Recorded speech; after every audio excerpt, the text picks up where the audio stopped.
While Jorge was sipping his delicious coffee, he realized that someone was watching him through the window outside the establishment. He quickly disguised it by casting his eyes over the newspaper, which contained uninteresting information about a couple who had died of food poisoning. Honestly, it didn't make much sense to him. How could that couple have died after eating raw eggs, a practice he engaged in almost every day since he couldn't even afford a simple cup of coffee that society thought was decent? A man was spying on him. He wasn't spying on Jorge. He wanted what was on the table where Jorge was standing, and he wanted what was on that table, that coffee. Judging by his appearance and clothing, the man seemed to be going through serious problems, and hunger seemed to be one of them. He craved that coffee. He courted it as if it were a lover. His dirty look showed Jorge. "Hello, sir. Do you need anything?" Jorge asked like a good gentleman. "Hungry? Very, very, faux hungry, sir." The man tapped his chin as he spoke.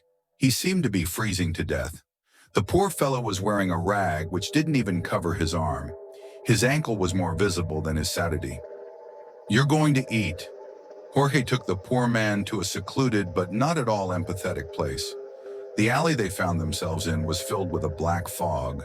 Pitch blackness was cast over the walls, like a parasite when it finds a bona fide host for its sacrifice.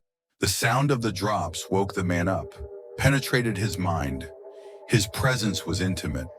The ropes that bound him were so thick that not even his old friend the dog could tear them. He noticed that he was naked, and all around him was loathing. In the background, he began to hear the sound of footsteps, light footsteps in harmony with the wood he was walking on. It seemed as if his shoes were intertwined with the rotten wood that supported that fateful place.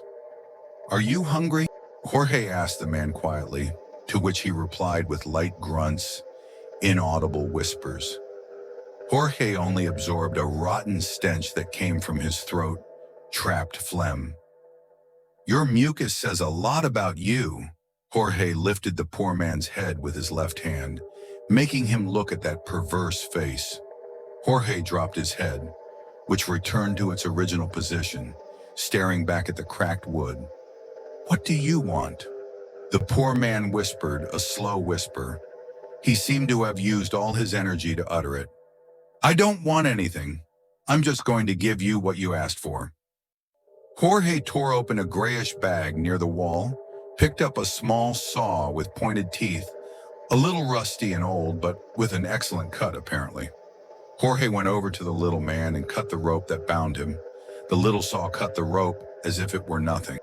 That noise of the saw's teeth on the rope, that penetrated the poor man's mind. "It's loose. Now you can eat." The man was lying on the ground with no apparent strength. He looked like he hadn't eaten for days, which was true. "How?"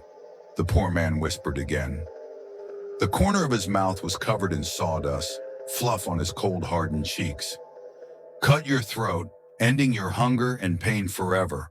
Or cut off a piece of yourself and eat it, temporarily killing your hunger and live."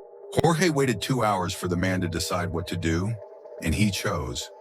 His left arm was mutilated, his blood joined with the paint and the rotten smell of that wood.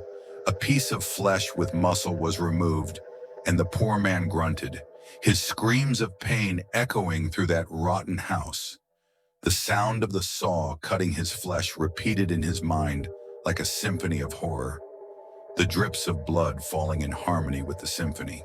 His sanity went with his hunger.